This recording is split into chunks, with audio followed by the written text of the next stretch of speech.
नमस्कार विद्यार्थी मित्रांनो, ग्लोबल ऑनलाईन युनिव्हर्सिटीमध्ये तुमचं पुन्हा एकदा स्वागत आहे. तर जसं की आपल्याला माहिती आहे, महाराष्ट्र सेट एक्झाम 2021 जी आहे ते 26 सप्टेंबरला होणार आहे.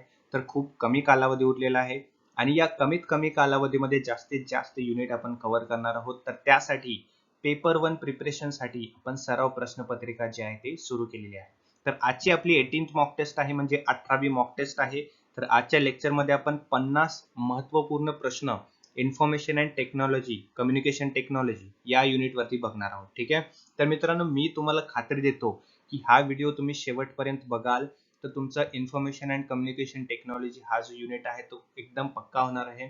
खूप चांगल्या पद्धतीने कव्हर होणार आहे कन्सेप्ट. ठीक आहे. तर व्हिडिओ शेवटपर्यंत बघा, तुम्हाला कुठलाही डाऊट राहणार नाही यानंतर आणि पूर्ण कन्सेप्ट जो आहे यामधून कव्हर होणार आहे. ओके. तर पुढे जाण्याआधी मी आणखीन एक गोष्ट तुम्हाला सांगू इच्छितो की ह्या मॉक टेस्टचे काही रूल्स आहेत. जसे की आपण बघू शकता की या मॉक टेस्ट मध्ये 50 क्वेश्चन असणार आहेत. ठीक आहे. टोटल 50 क्वेश्चन असणार आहेत. जेव्हा प्रश्न तुमच्या समोर येईल, जेव्हा क्वेश्चन तुमच्या समोर अपेअर होईल, तुम्हाला व्हिडिओ पॉज करायचा आहे आणि पॉज केल्यानंतर तुम्हाला तो क्वेश्चन जो आहे त्याचा आन्सर देण्याचा प्रयत्न करायचा आहे. ठीक आहे. यामध्ये प्रत्येक बरोबर उत्तराला 2 मार्क्स मिळणार आहेत. म्हणजे जेवढे तुमचे प्रश्न बरोबर आलेत गुणिले तुम्ही 2 करा. ठीक आहे. गुणिले 2 करा म्हणजे तुम्हाला तुमचा मार्क्स कळतील, तुम्हाला तुमचा स्कोर किती झाला तो कळेल. ठीक आहे. आणि जो काही तुमचा स्कोर आहे तो तुम्ही कमेंट बॉक्स मध्ये सुद्धा लिहा. ठीक आहे. या ठिकाणी कुठल्याही प्रकारची निगेटिव्ह मार्किंग नाहीये. जसं की आपल्याला माहिती आहे यूजीसी नेटची एक्झाम असेल किंवा कुठलीही सेटची एक्झाम असेल, महाराष्ट्र सेटची एक्झामिनेशन असेल, तर त्यामध्ये कुठल्याही प्रकारची निगेटिव्ह मार्किंग नसते. बरोबर. त्याच प्रकारे आपली मॉक टेस्ट असणार आहे. ठीक आहे. तर तुमचा जो काही स्कोर असेल तुम्ही कमेंट बॉक्स मध्ये सुद्धा लिहा आणि ऑप्शन कुठला करेक्ट आहे तो सुद्धा तुम्ही कमेंट बॉक्स मध्ये लिहू शकता. पुढे वळण्याआधी आणखीन एक महत्त्वाची गोष्ट मित्रांनो तुम्हाला सांगू इच्छितो की खूप कमी कालावधी उरलेला आहे आणि या कमी कालावधीमध्ये कमीत कमी वेळेत आम्ही जास्तीत जास्त सिलेबस जो आहे, कन्सेप्ट जो आहे तो क्लिअर करण्याचा प्रयत्न करणार आहोत. त्यासाठी आम्ही नवीन बॅच सुरू करत आहोत. ती 11 तारखेपासून सुरू केलेली आहे. तर यामध्ये तुम्हाला 40 फुल सिलेबस टेस्ट सिरीज मिळणार आहेत. 40 पूर्ण अभ्यासक्रमावरती टेस्ट सिरीज मिळणार आहेत, ज्यामध्ये डेटा इंटरप्रिटेशन असेल, लॉजिकल रिझनिंग असेल किंवा आणखीन मॅथमेटिकल रिझनिंग असेल, या प्रकारच्या सर्व क्वेश्चनचं डिटेल एक्सप्लेनेशन तुम्हाला यामध्ये मिळणार आहे. ठीक आहे. त्यासोबतच तुम्हाला PYQs म्हणजे मागील 2011 पासून 2020 पर्यंतचे जे प्रश्नपत्रिका आहेत ते सोडवल्या स्वरूपात तुम्हाला मिळणार आहेत. ठीक आहे. तेही तुम्हाला डिटेल एक्सप्लेनेशन सोबत मिळणार आहेत. यासोबतच तुम्हाला फुल सिलेबस नोट्स सुद्धा मिळणार आहेत मित्रांनो. आणि हे नोट्स अशा प्रकारे बनवलेले आहेत की ते तुम्ही कमीत कमी वेळेमध्ये जास्तीत जास्त कन्सेप्ट क्लिअर करू शकता. आणि हे टायनी नोट्स आहेत, म्हणजे 20 ते 25 पेजेसचे नोट्स आहेत. हे तुम्ही कमीत कमी वेळेमध्ये पूर्ण वाचून 2 ते 3 दिवसात तुमचं रिव्हिजन जे आहे ते कव्हर करू शकता. ठीक आहे. आणि तुम्हाला जर व्हिडिओ लेक्चर्स हवे असतील ती सुद्धा तुम्हाला प्रोव्हाइड केली जातील. मित्रांनो, 40 फुल सिलेबस टेस्ट जे आहे ते तुम्हाला 599 मध्ये मिळणार आहेत आणि PYQ जर तुम्हाला हवे असतील तर ते 499 रुपयामध्ये. आणि या व्यतिरिक्त तुम्हाला फक्त जर नोट्स हवे असतील तर 399 आणि फक्त व्हिडिओ लेक्चर्स हवे असतील तर 599. परंतु हे सर्व जर तुम्ही कंबाइनली परचेस कराल तर ते तुम्हाला फक्त 999 रुपयामध्ये मिळणार आहे. म्हणजे त्यामध्ये 40 फुल सिलेबस टेस्ट असणार आहेत, PYQ टेस्ट असणार आहे आणि फुल सिलेबस नोट सुद्धा यांचा समावेश असणार आहे, फक्त 999 रुपयामध्ये. आणि तुम्हाला व्हिडिओ लेक्चर सोबत हवा असेल तर 1499 त्याची किंमत असणार आहे. तर लवकरात लवकर जॉईन करा मित्रांनो. तुम्हाला जर हा बॅच जॉईन करायचा असेल तर या खाली दिलेल्या नंबरवरती तुम्ही कॉन्टॅक्ट करू शकता किंवा तुम्ही ग्लोबल ऑनलाईन युनिव्हर्सिटीचे ऍप्लिकेशन डाउनलोड करून त्यामध्ये महाराष्ट्र सेट ही कॅटेगरी सिलेक्ट करून तुम्ही हा कोर्स जॉईन करू शकता. तर अशा प्रकारे आपलं शेड्यूल असणार आहे नवीन बॅचचा. तर 11 तारखेपासून आपली नवीन बॅच सुरू झालेली आहे. तर रोज 2 ते 3 मॉक टेस्ट तुमच्या व्हॉट्सअप ग्रुपवरती तुम्हाला प्रोव्हाइड केली जातील. सकाळी 8 वाजता, दुपारी 2 वाजता आणि संध्याकाळी 6 वाजता. ठीक आहे. तर एक्झामिनेशनच्या आधी आपल्याला या सर्व टेस्ट कंप्लीट करायच्या आहेत आणि खूप 50 प्रश्न असणार आहेत प्रत्येक टेस्टमध्ये. ठीक आहे. तर तुम्ही एका दिवसामध्ये 2 ते 3 टेस्ट पूर्ण करून तुमचं रिव्हिजन जे आहे ते कंप्लीट करू शकता एक्झामिनेशनच्या अगोदर. ठीक आहे. तर लवकरात लवकर जॉईन करा मित्रांनो. खूप कमी कालावधी उरलेला आहे, आपल्याला कन्सेप्ट पूर्ण क्लिअर करायचा आहे. तर सुरू करूया आजच्या मॉक टेस्टला. RAM is placed on, RAM जी असते त्याला कुठे लावलं जातं किंवा कुठल्या ठिकाणी त्याला प्लेस केलं जातं कॉम्प्युटरमध्ये. हार्डवेअर डिस्कमध्ये, सॉरी हार्ड डिस्कमध्ये, एक्सटेन्शन बोर्डमध्ये, मदरबोर्डमध्ये की USB मध्ये. तर रॅम जी आहे त्याला मदरबोर्डमध्ये त्याला प्लेस केलं जातं किंवा त्याला फिक्स केलं जातं. पुढील प्रश्न, given below are two statements, खाली दोन स्टेटमेंट दिलेले आहेत, त्यामधलं कुठला स्टेटमेंट राईट आहे, दोन्ही स्टेटमेंट की एक स्टेटमेंट आपल्याला ओळखायचं आहे. ठीक आहे, स्टेटमेंट वन काय बोलतो, cache memory is faster than random access memory. RAM जी असते त्यापेक्षा कॅशे मेमरी सर्वात जास्त फास्टर असते. त्यानंतर स्टेटमेंट टू काय बोलत आहे, random access memory is closer to the processor than cache memory. तर रॅम जी असते हे जास्ती क्लोजर असते कशाच्या, प्रोसेसरच्या, आणि कॅशे मेमरी जी असते ती जास्ती जवळ नसते कशाच्या, प्रोसेसरच्या. तर यामध्ये कुठलं विधान बरोबर आहे आणि कुठलं विधान चुकीचं आहे, तर ऑप्शन वन म्हणजे स्टेटमेंट वन हे करेक्ट आहे आणि स्टेटमेंट टू जे आहे ते इनकरेक्ट आहे. पुढील प्रश्न, which one of the following is not a web browser, म्हणजे खाली दिलेल्या ऑप्शन्स मध्ये कुठला एक असा ऑप्शन आहे ज्यामध्ये की आपण नेट सर्फिंग नाही करू शकत, म्हणजे तो वेब ब्राउझर नाही. ए फायरफॉक्स, बी फेसबुक, क्रोम की सफारी. तर फायरफॉक्स आहे, क्रोम आहे आणि सफारी सुद्धा आहे. तर फेसबुक हे सोशल मीडिया ऍप आहे, हे वेब ब्राउझर नाही. URL स्टँड्स फॉर, म्हणजे URL चा लॉंग फॉर्म काय आहे, universal resource location, universal response locator, unified response location की युनिफॉर्म रिसोर्स लोकेटर. तर URL थोडक्यात काय असतं, युनिफॉर्म रिसोर्स लोकेटर. पुढील प्रश्न, given below are two statements, जसं की आपण लास्ट क्वेश्चन मध्ये बघितलं त्याचप्रमाणे आपल्याला राईट स्टेटमेंट जो आहे तो ओळखायचा आहे. पहिला स्टेटमेंट काय बोलत आहे, the use of ICT in organizing teaching learning programs in the universities has the potential to optimize the learning outcomes. ठीक आहे, म्हणजे ICTचा यूज करणं लर्निंग टीचिंग लर्निंग प्रोग्राम्स मध्ये युनिव्हर्सिटीज मध्ये, त्यामुळे काय होतं, लर्निंग जे आहे ऑप्टिमाइज द लर्निंग आउटकम्स, म्हणजे लर्निंग जे आहे त्यामध्ये प्रोग्रेस होत आहे, लर्निंग जे आहे ते चांगल्या पद्धतीने होत आहे. ठीक आहे, म्हणजे त्याचा चांगला आउटकम येत आहे ICTचा यूज केल्यामुळे. तर स्टेटमेंट वन हे बरोबर आहे, ICT मुळे खूप फायदे होतात लर्निंग टीचिंग लर्निंग प्रोग्रेस मध्ये. ठीक आहे, स्टेटमेंट टू काय बोलत आहे, formative assessment provide support to enhancing the quality of teaching learning session. ठीक आहे, फॉर्मेटिव्ह असेसमेंट जे आहे ते काय करत असतं, टीचिंग लर्निंगची जी क्वालिटी आहे किंवा टीचिंग लर्निंग सेशनची जी क्वालिटी आहे त्याला एनहान्स करत असतं. ठीक आहे, तर हे सुद्धा विधान बरोबर आहे. त्यामुळे आपलं option A is the correct answer. Both statement 1 and statement 2 are correct. पुढील प्रश्न, which of the following statement are correct, म्हणजे खाली दिलेले ऑप्शन्स आहेत त्यामध्ये कुठला स्टेटमेंट करेक्ट आहे. ठीक आहे, NKN stands for new knowledge network, म्हणजे NKN म्हणजे काय आहे, नवीन नॉलेज नेटवर्क आहे.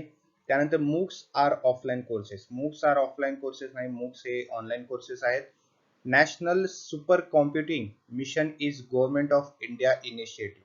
ठीक आहे, तर नॅशनल सुपर कॉम्प्युटिंग मिशन हे गव्हर्नमेंट ऑफ इंडियाचं इनिशिएटिव्ह आहे. गव्हर्नमेंट ऑफ इंडियाने हे नवीन पाऊल उचललेलं आहे. त्यानंतर clock rate of CPU is measured in gigabytes. CPU जे आहे आपलं मदरबोर्डचं किंवा कॉम्प्युटरचं लॅपटॉपचं, ते कशामध्ये, गिगाबाइट्स मध्ये मेजर केले जातात. तर हे विधान सुद्धा चुकीचं आहे, कारण क्लॉक रेट जो असतो तो वेगळ्या पद्धतीने मेजर केला जातो. त्यानंतर परम शिवाय इज अ सुपर कॉम्प्युटर, बरोबर आहे, ई विधान सुद्धा बरोबर आहे. त्यामुळे सी म्हणजे नॅशनल सुपर कॉम्प्युटिंग मिशन हे गव्हर्नमेंट ऑफ इंडियाचे इनिशिएटिव्ह आहे, ते सुद्धा बरोबर आहे. आणि परम शिवाय इज अ सुपर कॉम्प्युटर हे सुद्धा बरोबर आहे. त्यामुळे आपलं option A, C and E हे स्टेटमेंट करेक्ट आहे. पुढील प्रश्न, which of the following is or are major issues arising out of the growing reliance on information technology. Information टेक्नॉलॉजीच्या वाढत्या प्रभावामुळे कुठले मेजर इश्यूज येत आहेत असा प्रश्न विचारलेला आहे. प्रॉफिटेबिलिटी आहे, सिक्युरिटी थ्रेट्स आहेत, प्रायव्हसी कन्सर्न्स आहेत. तर ऑब्व्हियसली प्रॉफिटेबिलिटी हा इश्यू नाहीये, नफा होणे हे चांगलीच गोष्ट आहे, परंतु सिक्युरिटी थ्रेट्स आणि प्रायव्हसी कन्सर्न्स हे इश्यू आहेत. ठीक आहे, म्हणजे इन्फॉर्मेशन टेक्नॉलॉजीच्या वाढत्या प्रभावामुळे सिक्युरिटी थ्रेट सुद्धा होत आहेत, प्रायव्हेट कन्सर्न सुद्धा, प्रायव्हसी कन्सर्न सुद्धा होत आहेत. त्यामुळे ऑप्शन सी म्हणजे बी अँड सी, ठीक आहे, हे राईट आन्सर आहे. पुढील प्रश्न, select the option that includes file format suitable for distributing sound files across the internet. म्हणजे इंटरनेटवरती साऊंड फाईल जर आपल्याला यूज करायचे असतील तर त्या साऊंडचा काय फॉर्मॅट असायला हवा असा प्रश्न विचारलेला आहे. WMV, MP4, WMA, MP3 की बी AVI MIDI वेव MP3 की सी AVI मूव WMV की MP3 की डी MIDI वेव WMA आणि MP3. तर WMV, AVI, MP4 हे सर्व काय आहेत, हे व्हिडिओचे फॉर्मॅट आहेत. त्यामुळे मिडी वेव WMA आणि MP3 हे आहेत ऑडिओचे फॉर्मॅट. त्यामुळे option D is the correct answer. पुढील प्रश्न स्टेटमेंट वाइज क्वेश्चन विचारलेला आहे. स्टेटमेंट 1 आणि स्टेटमेंट 2 दिलेला आहे. तो आपल्याला ओळखायचा आहे कुठला राईट आहे. बरोबर. फर्स्ट काय स्टेटमेंट आहे, for the sequence of integers represented in binary as. तर बायनरी नंबर्स दिलेले आहेत, त्यामध्ये पी आपल्याला रिप्रेझेंटेड ॲज 01101 असं विचारलेलं आहे. स्टेटमेंट 1 हा करेक्ट आहे. A byte is binary number consisting of exactly 8 bits. तर हे सुद्धा बरोबर विधान आहे. त्यामुळे ऑप्शन सी म्हणजे both A and B are correct options. पुढील प्रश्न SMTP is an acronym for. म्हणजे SMTP चा लॉंग फॉर्म काय आहे आपल्याला विचारलेला आहे. Simple mail transport protocol, simple mail terminal protocol, simple mail transfer protocol की सिंपल मेल ट्रान्झिशन प्रोटोकॉल. तर SMTP चा लॉंग फॉर्म काय असतो, simple mail transfer protocol. Okay.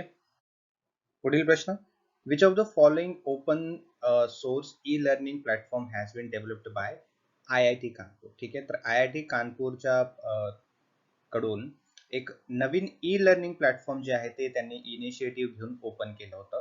तर ते कुठलं आहे, कुठला ई लर्निंग प्लॅटफॉर्म आहे, त्या ई लर्निंग प्लॅटफॉर्मचं नाव काय आहे. ई ज्ञान, ई सरस्वती, बृहस्पती की नन ऑफ द अबोव. तर त्याचं नाव आहे बृहस्पती. ओके. म्हणजे IIT कानपूरने बृहस्पती नावाचं एक ई लर्निंग प्लॅटफॉर्म जे आहे लर्निंग सोर्सचं ते ओपन केलं. पुढील प्रश्न an unsolicited email message sent to many recipient at once is a. ठीक आहे. तर याला काय म्हटलं जातं, इनबॉक्स म्हटलं जातं, वर्म, व्हायरस की स्पॅम. तर याचा राईट आन्सर आहे spam. Okay. Spam is the correct answer. Full form of the abbreviation OCR. OCR चा फुल फॉर्म काय आहे, optical character recognition, online computer reader, optical computer recognition की ऑप्टिकल कॉम्प्युटर रीडर. तर OCR चा long form आहे optical character recognition. पुढील प्रश्न Moodle is abbreviation of. मूडलचा लॉंग फॉर्म काय आहे, modular object oriented distance learning environment, modular object oriented dynamic learning environment की modular object oriented dynamic legislative environment की modular object oriented dynamic legal environment. तर याचा right answer आहे modular object oriented dynamic learning environment. ठीक आहे. याला Moodle असं म्हटलं जातं. पुढील प्रश्न extra browser window of commercial that open automatically on browsing web pages is called. ठीक आहे. एक्स्ट्रा ब्राउझर विंडो जो असतो कमर्शियल, त्यामध्ये ऑटोमॅटिकली एक नवीन ब्राउझर वेब पेज ओपन केला जातो. तर त्याला काय म्हटलं जातं, स्पॅम, व्हायरस, फिशिंग की पॉपअप. तर हे असतं पॉपअप. ठीक आहे. पॉपअप असतो तो, म्हणजे जेव्हा नवीन ब्राउझिंग पेज, ठीक आहे, ब्राउझिंग वेब मध्ये नवीन पेज ओपन होत असतो ऑटोमॅटिकली, ते काय असतं, popup. Microsoft Access, Oracle and SQL are example of file database, relation database, template की attributes. तर रिलेशन डेटाबेस, रिलेशन डेटाबेस चे हे एक्झाम्पल्स आहेत. काय, Microsoft Access, Oracle and SQL. Operating system is an interface between. Operating system जे आहे ते कशाचे इंटरफेस आहे, कशाच्या मधला इंटरफेस आहे, सॉफ्टवेअर आणि हार्डवेअर मधला आहे, कंपायलर मधला आणि हार्डवेअर मधला आहे, युजर अँड कॉम्प्युटर मधला आहे की प्रोग्राम अँड सॉफ्टवेअर. तर युजर अँड कॉम्प्युटरच्या मध्ये हा ऑपरेटिंग सिस्टीम जो आहे तो इंटरफेस आहे. Which technology is used for cryptocurrency. क्रिप्टोकरन्सीसाठी कुठली टेक्नॉलॉजी यूज केली जाते, जावा, ब्लॉकचेन, ब्लॉक कोड की पायथन. तर ब्लॉकचेन ही टेक्नॉलॉजी क्रिप्टोकरन्सीसाठी यूज केली जाते. पुढील प्रश्न सेम स्टेटमेंट वाईज आपल्याला प्रश्न दिलेले आहेत. स्टेटमेंट 1 आणि स्टेटमेंट 2 आपल्याला करेक्ट स्टेटमेंट ओळखायचं आहे. ठीक आहे. फर्स्ट स्टेटमेंट काय बोलतो, internet is the largest information is and has become a white clip art for our lifes. ठीक आहे. इंटरनेट ही सर्वात मोठी माहिती आहे आणि ती आपल्या जीवनाशी एक व्हाईट क्लिप म्हणून बनलेली आहे. ठीक आहे. HTML is incomplete food package that allows the user to create a web pages. ठीक आहे, HTML एक इनकम्प्लीट फूड पॅकेज सारखा आहे जे की युजरला वेब पेज क्रिएट करण्यासाठी हेल्प करत असतं. तर स्टेटमेंट 1 हे बरोबर आहे आणि स्टेटमेंट 2 हे इनकरेक्ट आहे. पुढील प्रश्न परत एकदा लॉंग फॉर्म विचारलेला आहे. CPS चा लॉंग फॉर्म काय आहे? Computer program software, control process software, cyber physical software की सायबर फिजिकल सिस्टीम. तर CPS म्हणजे सायबर फिजिकल सिस्टीम. म्हणजे सी म्हणजे सायबर, पी म्हणजे फिजिकल आणि एस म्हणजे सिस्टीम. ठीक आहे. Identify the correct order of following different types of storage memory components in a computer on the basis of price per bytes of storage from the most expensive to least expensive. ठीक आहे. तर मेमरीचे काही components आपल्याला दिलेले आहेत. तर सर्वात एक्सपेन्सिव्ह ते सर्वात लिस्ट एक्सपेन्सिव्ह अशी आपल्याला त्याची ओळ लावायची आहे. तर DDR for RAM, HDD, SSD, CPU cache. तर राईट आन्सर आहे बी म्हणजे सर्वात आधी CPU कॅशे, त्यानंतर ए DDR रॅम, DDR4 रॅम, त्यानंतर सी SSD, त्यानंतर बी HDD. ठीक आहे, असा त्याचा क्रम लागतो एक्सपेन्सिव्ह टू लिस्ट एक्सपेन्सिव्ह मध्ये. Which one of the following is not an image graphic file format. ठीक आहे, इमेजचा फॉर्मॅट किंवा ग्राफिक्स फाईलचा फॉर्मॅट काय आहे आपल्याला काय नाही असा प्रश्न विचारलेला आहे. PNG, GIF, BMP की GUI. तर PNG, GIF आणि BMP हे तिन्ही इमेज आणि ग्राफिक फाईलचे फॉर्मॅट्स आहेत आणि GUI हे ग्राफिक आणि इमेज फाईलचा फॉर्मॅट नाही. त्यामुळे GUI is the correct answer. The actual physical network of wires, cables and satellite that connects computers and resources throughout the world is the. ठीक है, वेब, इंटरनेट, ई कॉमर्स की social media. तर internet काय आहे? एक actual network आहे, physical network आहे. Wires, cable, satellite असतील यांना कनेक्ट करतं कॉम्प्युटरशी. ठीक आहे, काय आहे ते? Internet. This technology allows a phone call to be routed over network wires. ठीक आहे, अशी कोणती टेक्नॉलॉजी आहे जी की फोन कॉल्सला नेटवर्क वायरशी रूट करत असते? VoIP, टेलिकॉन्फरन्सिंग, व्हिडिओ कॉन्फरन्सिंग की नन ऑफ द अबव. तर VoIP याचं करेक्ट आन्सर आहे. VoIP म्हणजे व्हॉइस ओव्हर इंटरनेट प्रोटोकॉल. पुढील प्रश्न, which of the following stores data permanently in computer. म्हणजे असं खालीलपैकी कुठला ऑप्शन आहे जो की कॉम्प्युटरमध्ये डेटा जो आहे तो परमनंटली स्टोअर करू शकतो? ALU, कॅशे मेमरी, रॅम की रोम.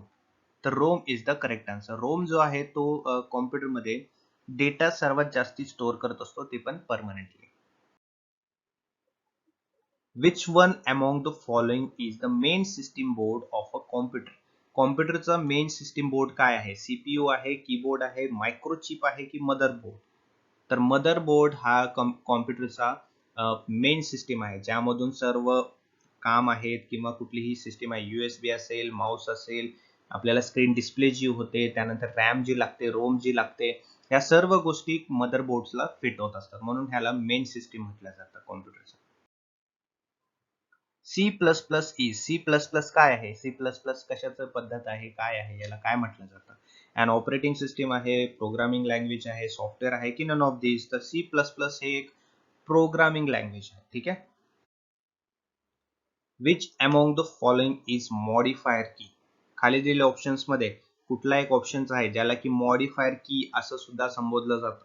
कंट्रोल, शिफ्ट, आल्ट की ऑल ऑप्शन्स आर करेक्ट. तर ऑल ऑप्शन्स आर करेक्ट. म्हणजे मॉडिफायर की एक कंट्रोल असेल, कंट्रोलचं बटन आपल्याला माहिती आहे कॉम्प्युटरमध्ये असतं, त्याला मॉडिफायर की म्हटलं जातं. शिफ्टला सुद्धा मॉडिफायर की म्हटलं जातं आणि अल्टला सुद्धा मॉडिफायर की म्हटलं जातं. Which of the following language is used by computer to process data? खालीलपैकी कुठली लँग्वेज यूज केली जाते कॉम्प्युटरमध्ये एका डेटाला प्रोसेस करण्यासाठी? ऑक्टानरी, बायनरी, हेक्सानरी की टर्शिनरी. तर बायनरी प्रोसेस त्याला म्हटलं जातं, जे की कॉम्प्युटरमध्ये कुठलीही प्रोसेस असेल डेटाची त्याला यूज केली जाते. बायनरी ही एक लँग्वेज.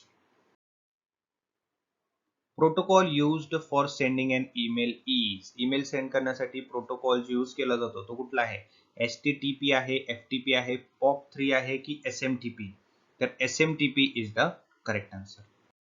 पुढील प्रश्न, which among the following are output devices? खाली दिलेल्या ऑप्शन्स मध्ये 1 2 3 असे 3 ऑप्शन्स दिले आहेत.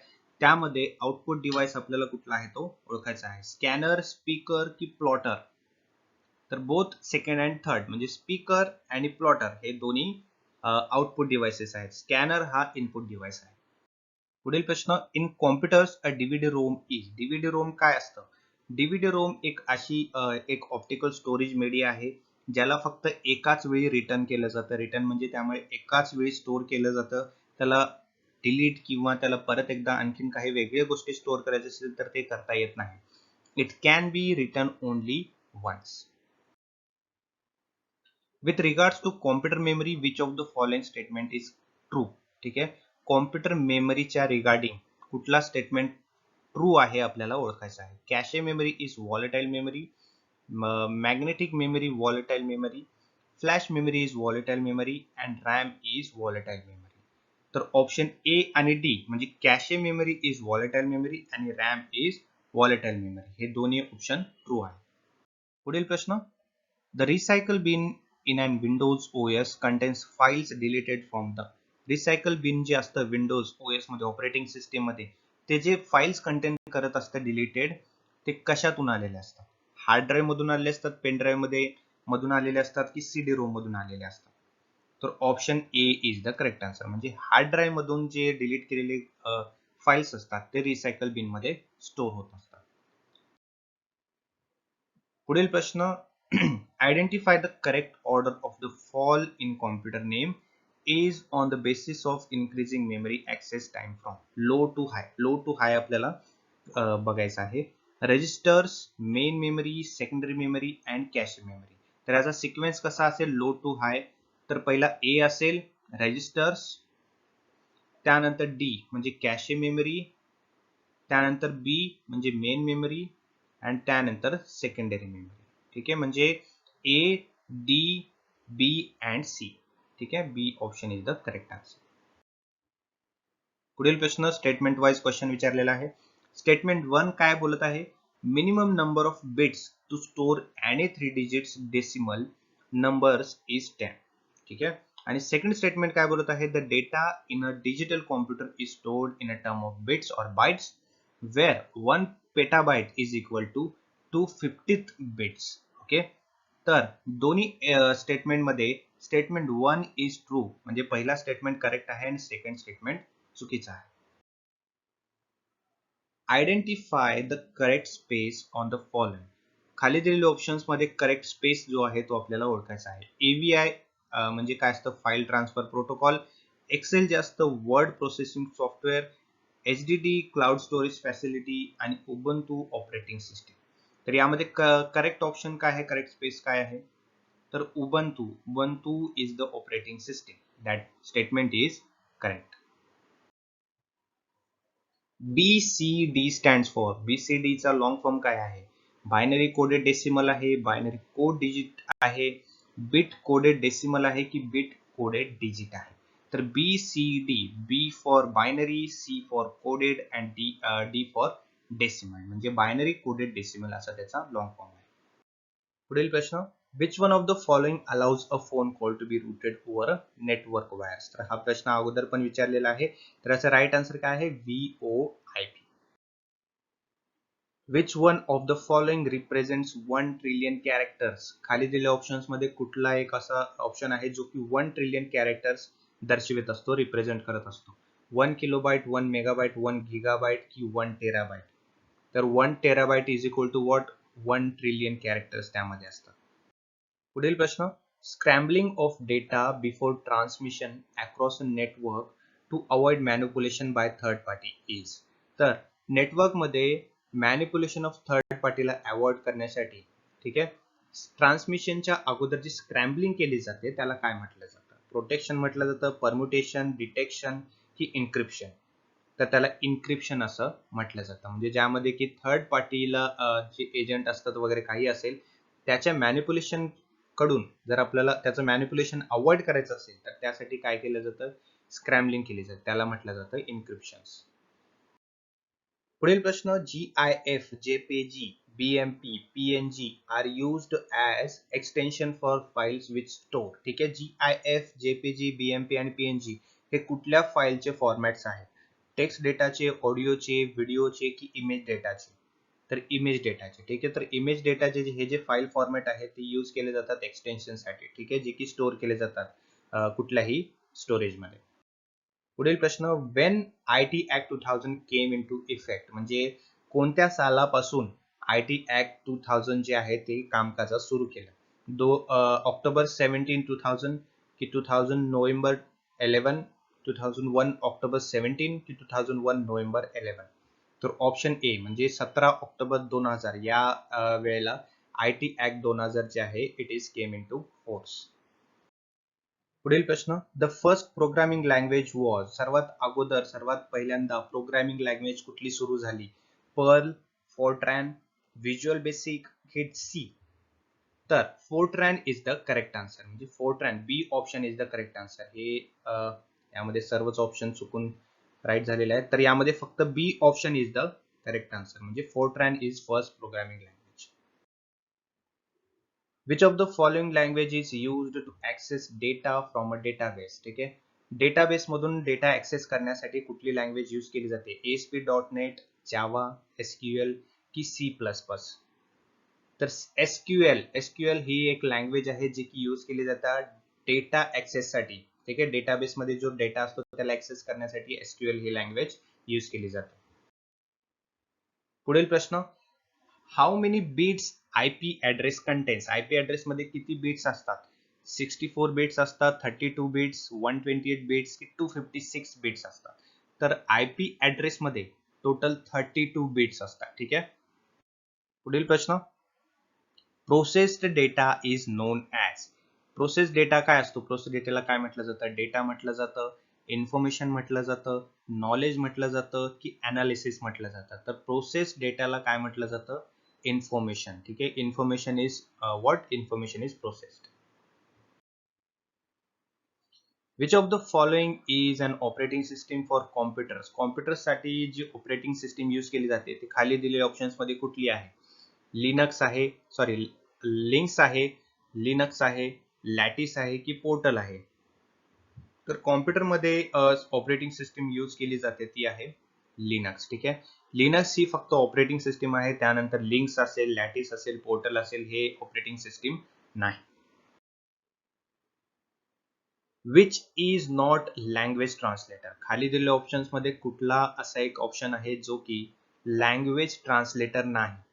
ठीक आहे, ए कंपायलर, बी इंटरप्रिटर, सी असेंबलर की डी अरिथमेटिक लॉजिक युनिट? ठीक आहे, तर कंपायलर असेल, इंटरप्रिटर असेल किंवा असेंबलर असेल हे सर्व काय आहेत?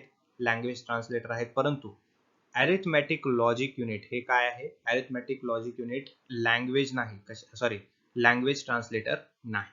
ओके. पुढील प्रश्न, टू स्टेटमेंट्स दिले आहेत, त्यामधले राईट स्टेटमेंट आपल्याला ओळखायचे आहेत की पहिला स्टेटमेंट राईट आहे की दोन्ही स्टेटमेंट राईट आहे? स्टेटमेंट 1 काय बोलत आहे? www is a network of networks identify by URLs. ठीक आहे, www हे एक नेटवर्क आहे जे की आयडेंटिफाय केलं जातं URLs पासून. त्यानंतर स्टेटमेंट 2 बोलत आहे www is a service that runs on the internet. हे एक सर्व्हिस आहे जे की इंटरनेटमध्ये रन केली जाते. ठीक आहे, इंटरनेटमध्ये त्याला चालना दिली जाते, चालणारी एक गोष्ट आहे. तर स्टेटमेंट बी, ठीक आहे, B option statement is only correct answer. www हे एक URL नाही. ठीक आहे, तर www.google.com हे जर पूर्ण असेल तर ते एक पूर्ण URL होतो, परंतु हे www फक्त तीनच गोष्ट असतील तर हे एक सर्व्हिस आहे जे की इंटरनेटवरती रन केली जाते. ओके, तर अशा प्रकारे आपले 50 क्वेश्चन्स कंप्लीट झालेले आहेत आजचे ICT वरती. तर असेच आपण भरपूर युनिट्स वरती मॉक टेस्ट घेतलेले आहेत, तर तुम्ही प्रिव्हियस व्हिडिओ बघू शकता, मी डिस्क्रिप्शन बॉक्स मध्ये त्याची लिंक सुद्धा दिलेली आहे. ओके, तर खूप कमी कालावधी उरलेला आहे एक्झामिनेशन साठी, तर लवकरात लवकर मॉक टेस्ट जे आहे, न्यू बॅच जे आहे ते तुम्ही जॉईन करा, त्याचा तुम्हाला खूप फायदा होईल. ठीक आहे, कमीत कमी रेटमध्ये तुम्हाला जास्तीत जास्त गोष्टी मिळणार आहेत, जेणेकरून तुमची स्टडी खूप चांगल्या पद्धतीने होईल. आणि मी तुम्हाला खात्री देतो की ही स्टडी तुम्ही कराल, ही न्यू बॅच जॉईन करून जर तुम्ही स्टडी कराल तर जास्तीत जास्त मार्क्स तुम्हाला यामध्ये मिळणार आहेत पेपर 1 मध्ये. ओके, तर भेटूया पुढच्या मॉक टेस्ट मध्ये. Have a nice day. Thank you so much.